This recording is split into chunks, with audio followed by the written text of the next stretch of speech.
Como cualquier otro tratamiento, odontológico, siempre hay que empezar por un correcto diagnóstico. Un diagnóstico correcto nos dirá qué tipo de restauración vamos a hacer, qué material vamos a utilizar y, según el material que usemos, cómo lo vamos a cementar. Si nos centramos en la prótesis más clásica, la prótesis fija tradicional, la prótesis fija retentiva, algunas personas piensan que ciertos conceptos están desfasados, pero si nos centramos en la Biblia de esta prótesis fija tradicional, retentiva, vemos que los principios del tallado son muy parecidos a los que tenemos entendidos hoy en día, que no están para nada desactualizados. Sería la preservación de la estructura dentaria, la retención y la resistencia, la integridad marginal y la preservación del periodonto. Aún así tenemos ciertas diferencias, porque a mí normalmente me gusta empezar con una pregunta. Las charlas, como estamos en esta situación, ya os la voy a contestar yo. Si nos fijamos en el prospecto del disilicato de litio, ¿no? El IMAX, vemos que las especificaciones del material nos dice que para el mismo diente, o sea, un incisivo central, necesitamos para una carilla 0,6, 0,7 de grosor, mientras que para una corona necesitamos entre 1, 1,2, 1,5 milímetros. Entonces esto nos da que pensar por qué el mismo material en la misma situación requiere del doble de material si estamos empleando una corona. Pues esta respuesta es sencilla pero a la vez muy importante.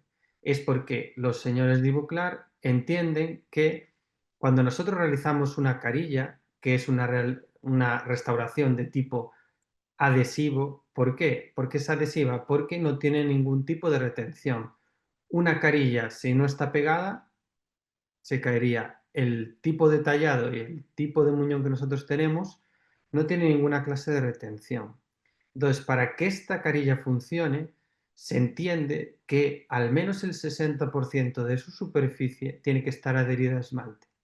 Y esto es muy importante porque lo que estamos viendo aquí es que si nosotros nos adherimos a esmalte, no solo podemos hacer restauraciones que no tengan ningún tipo de retención, sino que podemos utilizar los mismos materiales a grosores más finos. Lo que intentamos hacer es realmente emular un diente natural. Un diente natural, al final, consta de una capa externa que es quebradiza, pero a la vez muy dura, que es el esmalte, unida por unión amelodentinaria a la dentina, que es un tejido mucho más voluminoso, mucho más blando, mucho más flexible. Estos dos elementos conjuntamente forman una única unidad estructural, son dos elementos que actúan conjuntamente y esto le da unas propiedades mecánicas perfectas que hacen que el diente siga siendo a día de hoy la máquina perfecta de masticación. Y nosotros como seres humanos intentamos hacer una burda imitación, ¿no? Cada vez estamos avanzando más, pero seguimos estando muy lejos de imitar el diente natural.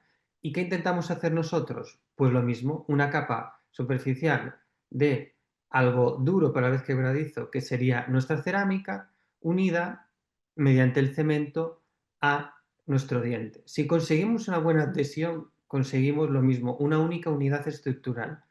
Esto nos permite hacer restauraciones más finas, sin ningún tipo de retención y aún así que funcionen en boca. Lo que hacemos es, mediante la adhesión, elevar las propiedades mecánicas de nuestros materiales cerámicos o de composite para que puedan hacerse a grosores mucho más finos. Entonces, esto es la parte bonita de la historia. ¿Cuál es la parte mala? Que no hay que ser tampoco un obseso de la adhesión ni siempre decir, yo como me adhiero, como tengo un buen adhesivo, como tengo un buen cemento, voy a hacer solo carillas e incrustaciones. No, eso es incorrecto. La restauradora adhesiva es muy buena, pero no es perfecta. Tiene un límite. ¿De qué va a depender el límite de que la podamos aplicar o que no la podamos aplicar? Pues del sustrato, es decir, el diente que nos quede. En situaciones ideales, que tenemos, como hablábamos, una gran cantidad de esmalte, nuestra adhesión va a ser muy buena. ¿Qué pasa?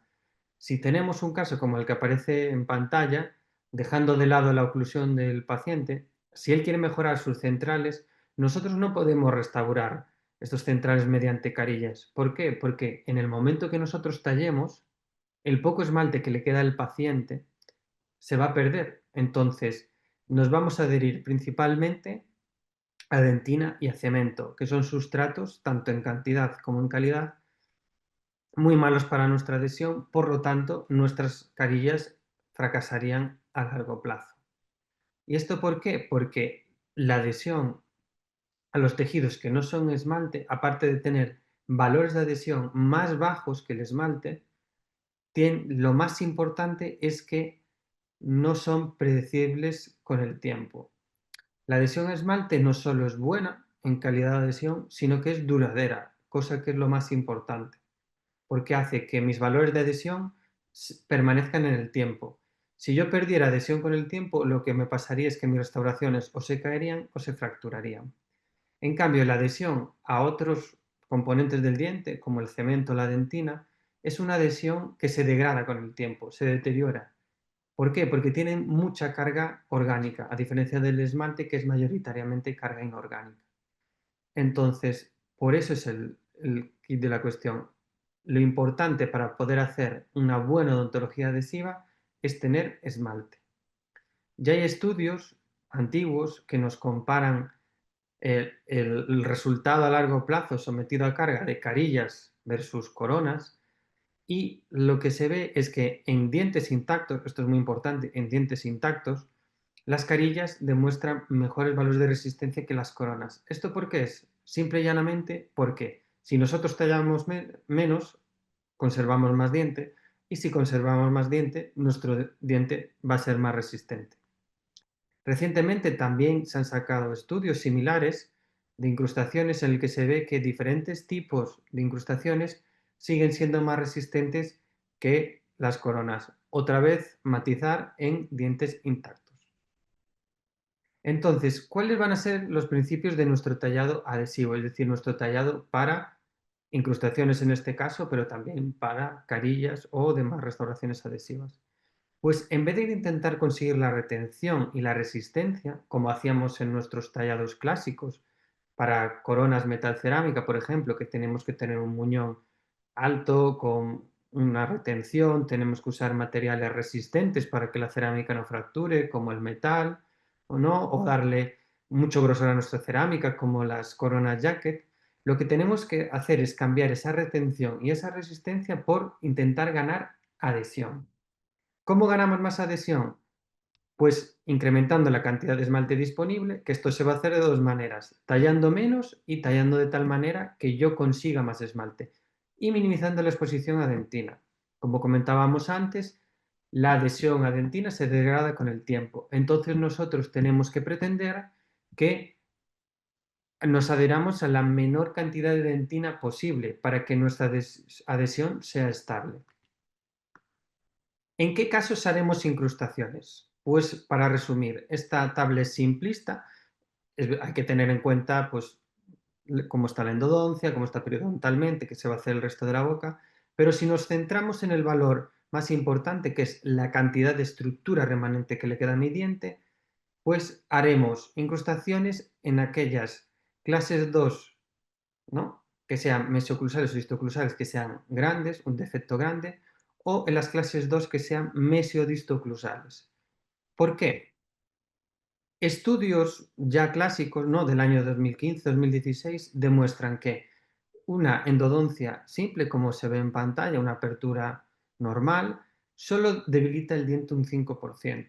La colocación de un poste debilita el diente un 10%. En cambio, en el momento que ya se ve afectada una cresta marginal, el diente se debilita un 35%. Y si ya perdemos ambas crestas marginales, el diente se debilita un 65%. Entonces, un diente que conserva ambas crestas marginales, como se ve en pantalla, y que tenemos una apertura sencilla, una clase 1, conservamos ambas crestas marginales, que son los arbotantes de nuestro diente, no sería necesario hacer una reconstrucción indirecta, una incrustación. ¿Por qué? Porque mantenemos todas las paredes, simplemente tenemos que rellenar el interior de la cámara y listo. ¿Vale?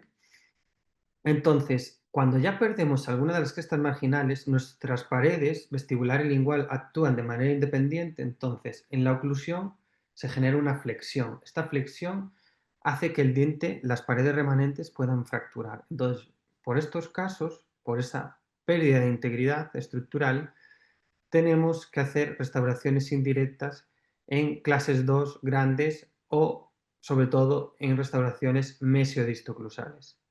Otro factor importante a tener en cuenta en las clases 2 es que, por muy buenos que seamos, ¿no? Aunque seamos Miguel Ángel, cuando tenemos defectos muy grandes interproximales es muy difícil hacer un buen punto de contacto. Entonces, si hacemos un punto de contacto precario, lo más probable es que nuestra restauración acabe filtrando con el tiempo. Entonces, otra ventaja de hacer restauraciones indirectas en estos casos es que el punto de contacto se hace de manera indirecta en el laboratorio y esto hace que tengamos un punto de contacto de mucha mejor calidad. En dientes ya muy destruidos, que hoy no vamos a entrar en eso, ya el terreno está un poco más difícil de comprobar. Dientes muy destruidos decimos de una pared o menos, porque ya ahí hay muchas variables a tener en cuenta y ahí ya sí que tendríamos que escoger entre poste, no poste, corona o incrustación. Hoy nos vamos a centrar en incrustaciones y estos defectos moderados, moderados altos. Primero de todo, tenemos que evaluar cuál va a ser la extensión de nuestra incrustación. Una incrustación no tiene un tallado fijo como una corona. Depende del defecto que tengamos, cubriremos más o menos diente. ¿Qué tipos de incrustaciones hay? Pues existe el inlay, que es aquella incrustación que no abarca ninguna cúspide, que es muy raro verlas. Un onlay que abarca una o más cúspides, un overlay que abarca la totalidad de las cúspides. Cuando tenemos alguna variación, podemos hacer un veneer, que sería una incrusta carilla, es decir, una incrustación que abarca la cara vestibular, un endocrown, que es una incrustación que abarca la cámara pulpar. Yo no soy muy fan de este tipo de restauraciones, o las tabletop, que serían en esos casos de aumento de dimensión vertical cuando hacemos un overlay totalmente aditivo. ¿Qué nos va a marcar qué cúspides voy a cubrir y cuáles no voy a cubrir? Es lo que se llama el recubrimiento cuspidio. Cuando yo tapo, cubro con mi restauración una cúspide, es lo que se llama el recubrimiento cuspidio. Estoy protegiendo esa cúspide, protegiendo esa pared. Lo que nos va a marcar si yo voy a hacer un recubrimiento cuspidio o no es principalmente el remanente de la pared. Si el remanente de la pared es inferior a 2 milímetros, tengo que cubrirlo. ¿Esto cómo lo medimos? Con un calibre de cerámica, vamos a la base de la pared, que suele ser la zona más fina, y tenemos que ver si mide más de 2 milímetros o menos. Aquí veis una imagen en la que se está comprobando, una vez evidentemente limpiado la caries, quitado las restauraciones, etc. ¿Qué otros casos voy a hacer un recubrimiento cuspidio? Pues esto ya es opinión mía personal. Yo en premolares hago siempre un recubrimiento cuspidio total, es decir, cubro ambas cúspides, porque, como sabéis, es el diente que más tendencia tiene a la fractura, sobre todo los premolares superiores. Entonces, para evitar, ¿no?, esas fracturas oblicuas, cubrimos ambas cúspides. Y también en pacientes que tienen alguna patología o una parafunción oclusal, porque vamos a recibir sobrecargas y las cúspides remanentes, si no las cubrimos, pueden fracturarse. Entonces, aquí esto sería una animación, como tuvimos los problemas técnicos, pues no la podéis ver, pero lo que es lo importante que veáis aquí es que un premolar, aparte de tener una anatomía mucho más frágil que un molar, suele recibir, por la posición en la arcada que tiene, fuerzas laterales, aparte de verticales. Entonces, se generan estas fuerzas oblicuas que lo que hace es que sean los dientes con más tendencia a la fractura. Una vez yo ya he decidido qué cúspides voy a cubrir, es momento de hacer el build-up. El build-up es simplemente la reconstrucción de la dentina expuesta del diente que me queda. Como recordáis, en los principios del tallado adhesivo yo quiero más esmalte y menos dentina. Entonces, cuando nosotros hacemos el build-up, vamos conformando la cavidad interna de nuestro diente para ya ir conformando con la forma del tallado que queremos hacer a posteriori, Pero es muy importante, como veis en la imagen, que no se coloca composite en el esmalte. Yo al final quiero que mi incrustación tenga los valores de adhesión más altos, entonces lo que me interesa es tener un esmalte circunferencial todo alrededor de mi incrustación para tener unos buenos valores de adhesión, entonces no lo puedo cubrir con composite. Este build-up se hace por dos razones. Una ya os la he adelantado, que es mejorar la adhesión. Esto se basa en el sellado dentinario inmediato. ¿Esto por qué es? Porque en el momento que nosotros cortamos la dentina, esa dentina está fresca, los túbulos están abiertos, el colágeno está bien, entonces es el momento perfecto para adherirse. Si yo dejo la dentina expuesta sin hacerle nada, el día que yo vaya a adherir mi incrustación, pasado 2 semanas, que es lo que tarda el laboratorio, esa dentina se ha esclerotizado, se ha degradado, entonces mi adhesión va a ser mucho peor. Entonces lo que yo hago es el día que yo tallo, que yo limpio la restauración, limpio la caries, lo que hago es adherirme.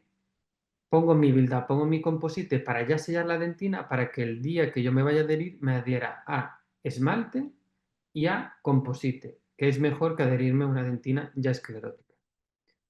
Lo que nos dicen los artículos es que si solo usamos adhesivo no es suficiente, a menos que usemos un adhesivo de alta carga, hay que usar siempre adhesivo asociado a composites, sobre todo si usamos adhesivos universales, que es lo más común hoy en día. La otra razón de hacer el build-up es para dar una geometría a nuestra cavidad. Nosotros necesitamos paredes rectas, curvadas, regulares. Normalmente lo que tenemos es algo así, con cavidades, defectos. Entonces lo que hay que hacer es aplanarlos. Hay dos maneras. Con la fresa, que el problema que tenemos de hacerlo con la fresa es que somos demasiado agresivos, eliminamos estructura dental sana. Entonces, en vez de hacerlo con la fresa, lo que hay que hacer es hacerlo con composite. Con ese composite yo ya voy dando la geometría que yo quiero para tener la forma necesaria siendo cero invasivo, siendo totalmente adherido. Aquí veis mi primera incrustación, la pongo siempre a modo de recuerdo para animaros a que deis ese primer paso a hacer las incrustaciones a aquellas personas que nos estén viendo que no las hacen. Entonces aquí veis como después de la endodoncia lo que se hizo fue rellenar esas concavidades con composite y ir ya perfilando nuestra cavidad. Hoy en día existen composites con fibra, el Everex es el más famoso. Esta fibra lo que nos hace es reflejar perdonad que esto era un vídeo, lo que nos hace es las fibras cuando bajan una fractura, reflejan esa fractura, ¿no? Y hacen que coja de vertical una trayectoria horizontal. Lo que hace es que mi diente sea mucho más resistente y que tenga menos tendencia a tener fracturas irreparables. Aquí tenemos un artículo de Pascal Magne que comparaba una restauración directa con una directa con este composite con fibra y una indirecta, una incrustación con ese composite con fibra. Y lo que vemos es que el uso de estos composites con fibras de vidrio no solo aumenta la resistencia, sino que la tasa de fracturas que tenemos son mucho menos catastróficas. Es decir, si yo tengo solo composite normal, sometido a carga, todas las fracturas que tengo son irreparables. Mientras que si yo tengo una incrustación con composite con fibra, casi todas las fracturas que yo tengo son reparables, alargando la vida del diente.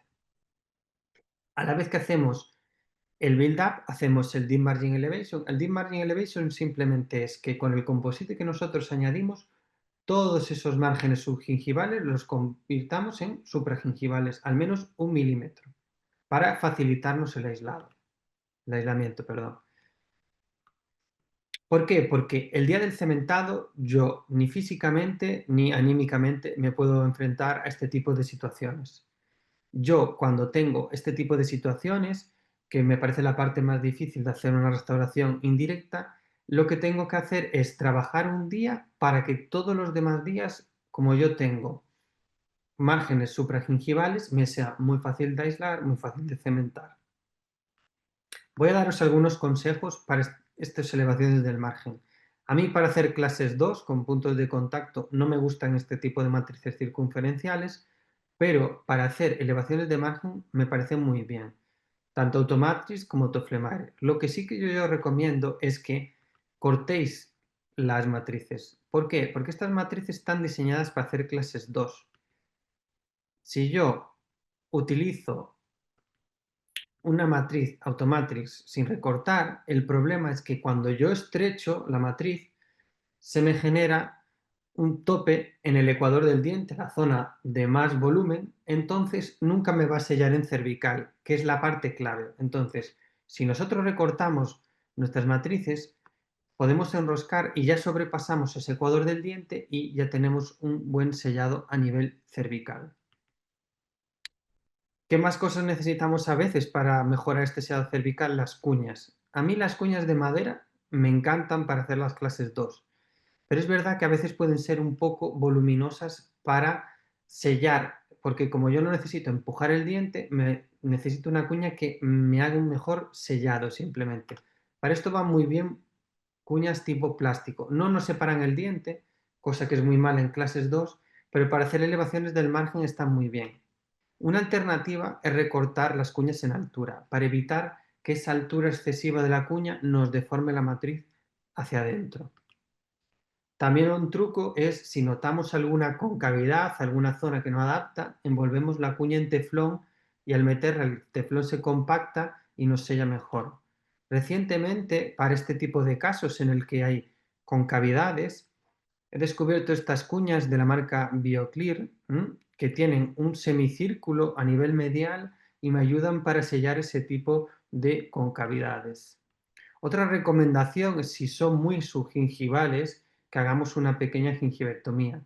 Podemos usar fresas de cerámica o una fresa Thermacat, que tiene la punta inactiva. Otra recomendación siempre es, si no podemos bajar el dique, poner un clan accesorio. Normalmente usamos el B4, nos tenemos que ayudar muchas veces de un pequeño sellado con Galiform para estabilizar el clan y así poder bajar bien el dique.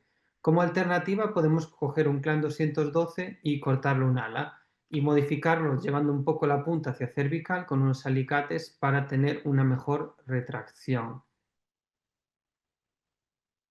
Lo que es importante, recordar mantener más de 2 milímetros de la cresta ósea para no invadir el espacio biológico.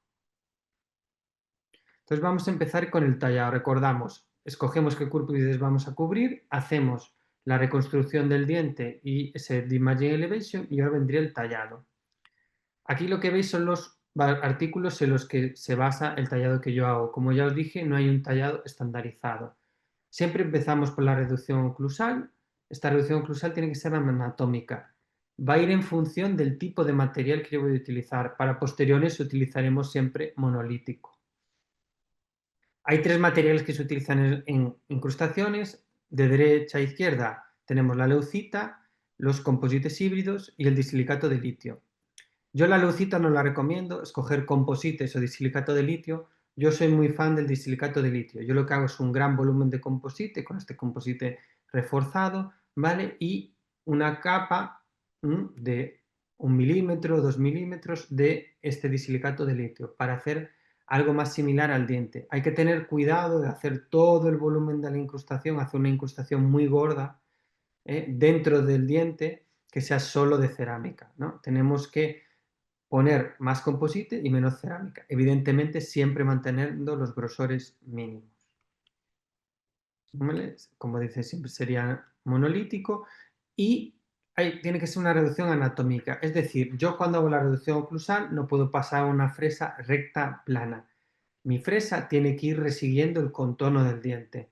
¿Por qué? Porque si no, me va a faltar espacio en los surcos y eso me va a dar problemas después para mi futura restauración, dando restauraciones demasiado planas, ¿no?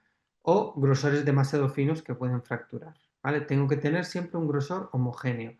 ¿Cómo controlo este grosor? Con llaves, tomando una silicona y midiéndole con el calibre de cerámica. Hay fresas que están ya precalibradas, entonces yo también puedo coger mi fresa y con el calibre de cerámica medir el grosor que tiene. Hago una serie de surcos. Estos surcos los uno, ¿no? Yo utilizo una fresa de balón de rugby con punta, voy resiguiendo la anatomía del diente con una orientación de 45 grados y como podéis ver se ve perfectamente donde antes estaban los surcos y las cúspides. Esto es una reducción anatómica, ¿vale? Por último me gusta pasar esta fresa para conformar más los surcos, porque aunque midamos todo, siempre nos suele faltar espacio en los surcos. Pasando esta fresa, sentido longitudinal, siempre más seguro de que tengo el grosor necesario en los surcos. Para seguir, a mí siempre me gusta primero oclusal, luego interproximal, porque es donde más tejido tenemos que sacar. Este paso varía en función del diente que tenga. Se hace lo que se llama un bad joint, que viene a ser un margen tipo hombro de 1,2 a 1,5 milímetros, y se hace tanto en interproximal como en aquellas cúspides que estén muy destruidas por motivos distintos. Aquí vemos dos ejemplos, ¿vale? Aquí vemos varios ejemplos, diferentes tallados. Como ya os digo, las incrustaciones no tienen un tallado estandarizado. ¿Por qué hacemos esto? Pues bueno, en el momento que nosotros tocamos algún punto de contacto con nuestra llave de incrustación, tenemos que abrir la totalidad del punto de contacto. Seguro que a mucha gente le ha pasado que al escanear se le han juntado dos dientes o no se diferencia un diente de otro en el modelo. Esto es porque el punto de contacto no suele estar lo suficientemente abierto. Aparte, abrirlo bien facilita al técnico hacer un buen diseño anatómico y reduce el riesgo de caries secundaria, porque si justo tenemos el margen donde está nuestro punto de contacto, recordemos que nuestros pacientes se pasan un poco el hilo, podemos tener una caries secundaria muy fácilmente. Entonces, a mucha gente le habrá pasado que tiene una incrustación con un champiñón, con un escalón en interproximal. Esto suele ser porque no se le ha dado suficiente altura al técnico. Si el técnico no tiene suficiente altura, lo que tiene que hacer es cerrar el punto de contacto de manera muy abrupta, con un ángulo demasiado cerrado. En cambio, si nosotros bajamos nuestro margen lo máximo posible, recordemos, 1 milímetro por encima de la encía, nuestro técnico puede hacer una curva mucho más suave, ¿no? Como cuando hacemos con los implantes, un perfil de emergencia mucho más seguido y suave, lo que hace un diseño mucho más anatómico y evitamos estos escalones. Siempre tenemos que hacer las paredes expulsivas para evitar errores en los registros y en la fabricación y en la inserción de nuestras incrustaciones. ¿Y cómo lo hacemos esto? Cogemos una fresa finita, plana, y hacemos una caja. Nunca podéis dejar la caja tal cual como está. Los ángulos de las incrustaciones siempre tienen que estar redondeados, los ángulos internos. Entonces lo que hay que hacer es conectar esa caja con el resto de la parte oclusal. Para quien no esté familiarizado con las incrustaciones, si tú haces la reducción oclusal como aparece en pantalla y haces en interproximal como aparece en pantalla, ya está. La incrustación te va a funcionar. Si tienes esmalte, recordemos, esto sería el tallado sencillo. Yo ahora os voy a decir algunos detalles para pasar de este tallado sencillo a un tallado muy bueno, ¿vale? ¿Cómo hacemos esta transición? Con fresas, ¿no? De tallado finas, ¿eh? Y con un ángulo de 45 grados que todo quede suave y transiciones suaves. Aquí vemos algunos ejemplos de esos bad joints. También vamos a hacer estos bad joints en cúspides muy destruidas, ¿no? Por debajo del ecuador del diente, como se ve ahí. ¿Por qué lo hacemos? Porque como vemos aquí en este tipo de casos, a veces tenemos destrucciones tan grandes que no tenemos nada de esmalte. Como ya decíamos, si no tenemos esmalte, no tenemos adhesión. Entonces hacemos un tallado más similar a una corona para compensar esa falta de adhesión con retención. Aparte, cuando tenemos una cúspide muy destruida, el poco esmalte que nos queda está en cervical. Entonces nosotros vamos resiguiendo ese hombro hasta encontrar esmalte, mejorando nuestra adhesión. Aquí vemos otro ejemplo similar. Aquí tenemos un paciente que se fracturó toda una pared abriendo una cerveza y que como manteníamos esmalte periférico, pues media corona. ¿Cómo vamos a hacer las paredes internas? Con una divergencia de 6 a 10 grados. A mí me encanta este tipo de fresas, son cortas, son planas y ya dan la conicidad necesaria. Lo que es muy importante cuando mantenemos alguna cúspide, es decir, cuando hacemos algún onlay, que ese margen de transición entre la cúspide remanente y nuestra incrustación sea recto. Antes os dije que todos los ángulos internos redondeados. Esta sería la excepción. ¿Por qué? Porque si yo biselo un poco, si redondeo un poco, como veis ahí en las flecha roja de mi primera incrustación, que yo de aquella estaba muy orgulloso, ahora viéndolo veo el error. Yo ahí redondeé el margen, hice un pequeño biselado y como veis, al hacer ese pequeño biselado justo en la zona en la que lo hice, la incrustación quedó muy fina. Esto fracturará con el tiempo. Otra recomendación que os doy cuando mantenéis alguna cúspide, cuando hacéis un onlay, es que uséis papel de articular y veáis si los puntos de contacto con el antagonista son justo en el margen de vuestra restauración. Si son con el margen de vuestra restauración, o tenéis que tallar más o tenéis que añadir composite. Nunca pueden coincidir. Estas paredes axiales tienen que tener al menos 2 milímetros de separación y, como decía antes, los ángulos internos redondeados.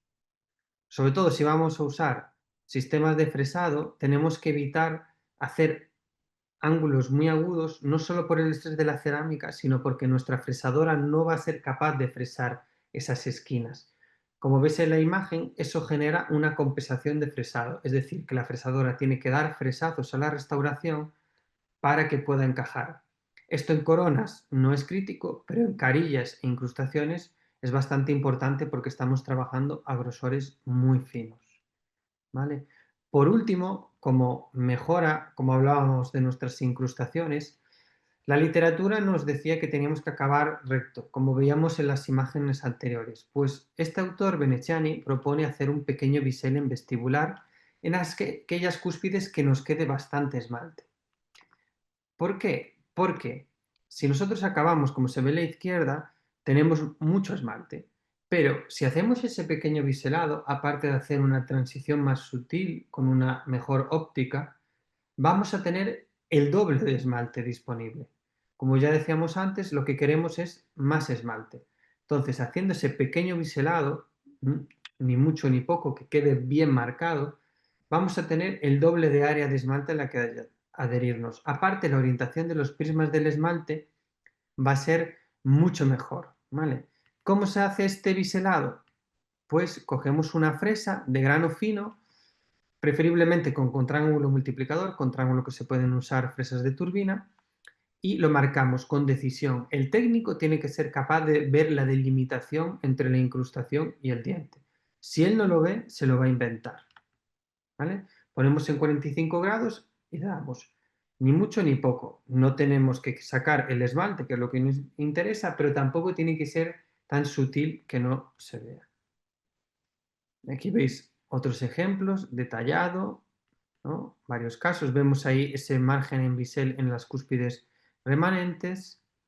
Y para finalizar, pues quería poneros el resultado de mi primera incrustación para lo que os decía antes.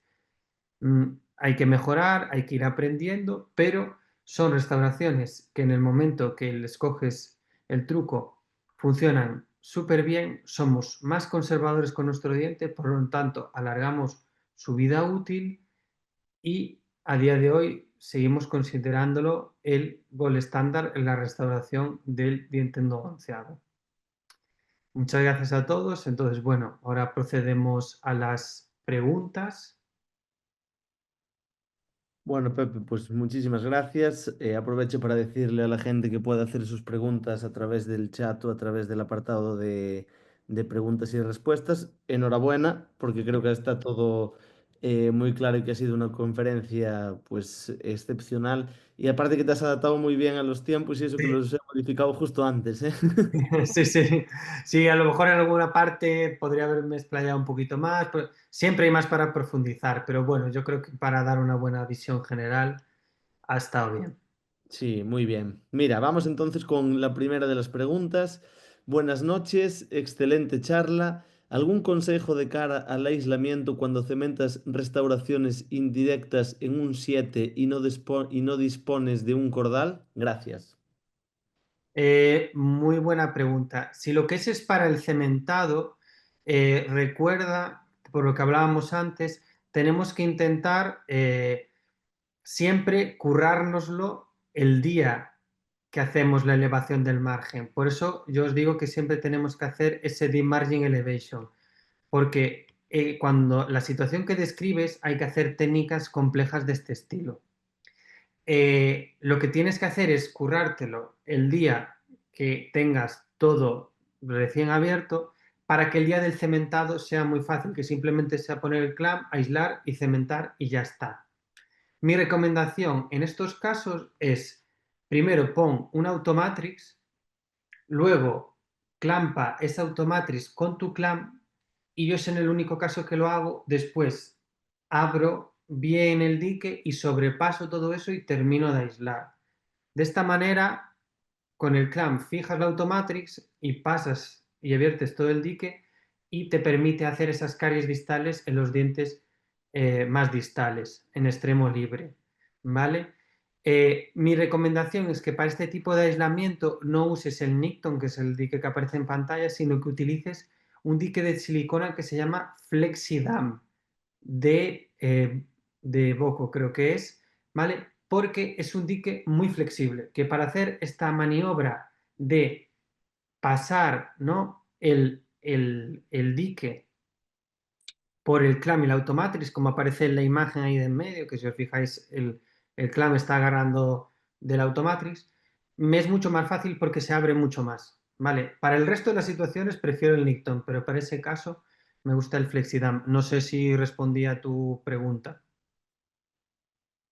No sé, César se ha comentado. Vale, yo creo que sí, si no, bueno, puedo utilizar el chat de nuevo si tiene alguna duda mayores, pero mira, paso mientras a leerte la siguiente que dice, ¿puedes explicar cómo recortas las matrices circunferenciales en la elevación del margen gingival? Sí, vale. Aquí vemos las matrices circunferenciales. Cuando tenemos una discrepancia, ¿no? En nuestra elevación ósea, que en un lado está mucho más alta que en otra, siempre tenemos que cortar más del que esté más alto para que nos llegue a bajar. En, en un caso normal en que tenemos un defecto 360, que es lo recomendable para estas matrices, siempre hay que recortarlas de gingival. Podéis hacerlo con, si tenéis las Toffler-Mayer, que se sacan, es muy fácil, se recorta con una tijera. Si tenéis Automatrix, con una fresa, ¿vale? El ángulo de corte es como veis ahí que está cortado por la línea de puntos. Eso sería pues como cuando tenemos para recortar con las tijeras. Si no queréis pasar el trabajo, en esta imagen, aquí en esta, arriba a la derecha, veis las Slip Band de Garrison, que ya vienen precortadas y son específicas para este tipo de casos. No hace falta recortarlas, ya vienen recortadas. Yo son las que uso eh, a día de hoy. Van realmente bien. Vale, pues mira, vamos con la siguiente. ¿Utilizas el composite como material de las incrustaciones? Sí, no quería explayarme más. Yo uso disilicato de litio y composite. Disilicato, 90% de los casos. Composite, en menos casos. ¿Por qué? Porque el problema del composite es que se deteriora con el tiempo. Yo ya os digo, la ventaja que tiene es que es un material más flexible, más benévolo, ¿no? Pero es lo que yo os dije, yo lo que hago es ese build-up grande para que solo después sea el último milímetro y medio, milímetro de cerámica. Por lo tanto, que la cerámica no esté dentro del diente flexando. Yo utilizo composite en los casos que pueda haber un retratamiento, es decir, dientes vitales. Yo intento no hacer incrustaciones en dientes vitales, pero si es un diente muy destruido que de casualidad está vital, pues hago una incrustación. ¿Por qué? Porque si en el día de mañana tengo que agujerearla, no pasa nada. Tú haces tu apertura, vuelves a tapar y listo. También lo hago, por ejemplo, imaginaros un diente con una endodoncia, con una lesión muy grande, o que tiene una perforación, o que tiene algo que me haga pensar que quizá el día de mañana tengo que hacer una reintervención en ese diente endodóntica, pues ahí es interesante también poner composite, porque, como decíamos, es fácil de agujerear y acceder, ¿no? al diente, porque el composite es reparable, cosa que la cerámica tendríamos que levantar todo. Y también lo estoy empezando a hacer, lo que pasa es que no tengo una casuística a largo plazo, en aquellos pacientes que tienen muy mala higiene oral. Si tú ves un paciente que tiene todo clases 2 en toda la boca, todo caries secundarias, nuestra incrustación no va a ser mejor. Probablemente donde haces el build-up, esa transición diente-composite, lo más probable es que con el tiempo filtre, pero no por nuestra culpa, sino porque el paciente tiene una muy mala higiene oral o otros factores que hacen que tenga alto índice de caries. Entonces, en ese caso, que yo ya preveo que en el futuro quizá pueda hacer una corona, hago composite, porque si el día de mañana tengo que hacer una corona, simplemente abro en interproximal, que es donde suele estar la caries, obturo la caries y tú ya tallas 360 sin quitar la incrustación y nuestro muñón sería diente y una incrustación. Si tú adheriste bien tu incrustación, va a ser el mejor muñón que cualquier composite que nosotros podamos hacer en clínica, porque los valores de ese composite en cuanto a resistencia son muchísimo mejores. En cambio, si lo tuviéramos la incrustación de cerámica, al igual que en el retratamiento de endodoncia, tú para poder hacer ese muñón tendrías que primero sacar la incrustación, poner tu composite y luego retallar. Entonces, me parece buena alternativa en esos casos. Bueno, Pepe, pues muchísimas gracias por esta excelente charla. Recordarle a todos los asistentes que la podrán volver a ver mañana en nuestro canal de YouTube y te esperamos aquí de nuevo muy pronto. Muchas gracias a todos. Buenas noches. Bueno, pues nada, nos despedimos otra vez más en Movimiento Gal Implant y Movimiento Endogal, no sin antes recordar que la semana que viene volvemos con el doctor Pablo Castelo y el doctor Sergio García Moreno. Muchísimas gracias y muy buenas noches. Buenas noches.